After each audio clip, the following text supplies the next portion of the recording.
औज़ुबिल्लाहिमिनश्शैतानिर्रजीम बिस्मिल्लाहिर्रहमानिर्रहीम।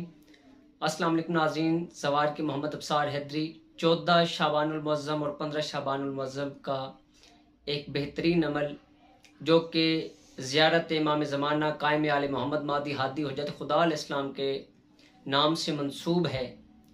जो लोग चाहते हैं कि उन्हें कुर्ब इमाम नसीब हो जाए, तो ऐसे तमाम दोस्तों से गुजारिश करूँगा कि 14 शाबानुल मुअज़्ज़म या 15 शाबानुल मुअज़्ज़म बाद अज़ नमाज फ़जर लगातार 40 दिन तक दुआए अहद का विर्द शुरू करें, दुआए अहद की तिलावत करें। इंशाअल्लाह मौला पैगंबर पाक के सदक़े में इमाम ज़माना सरकार का कुर्ब नसीब होगा, आपको ज़ियारत नसीब होगी।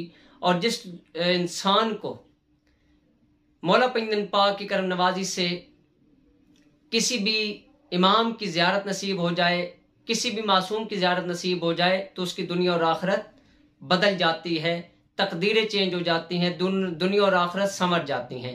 तो तमाम दोस्तों से गुजारिश करूँगा कि आप 40 दिन तक लगातार ये अमल करें और 2 रकत नमाज नफल जनाब कायम आले मोहम्मद मादी हादी अलैहिस्सलाम के बजा लाकर अपनी दुआ करें। इमाम जाफर सादिक अलैहिस्सलाम फरमाते हैं कि जो लोग दुआए अहद पढ़ते हुए इस दुनिया से चले गए, तो इमाम फरमाते हैं कि इमाम ज़माना सरकार उन लोगों को खुद अपनी ज़ियारत करवाएंगे। अपनी दुआओं में याद रखिएगा। आपका अपने ज़वार की मोहम्मद अब्सार हैदरी तोफ़ा यार इस्लाम जी की मदद।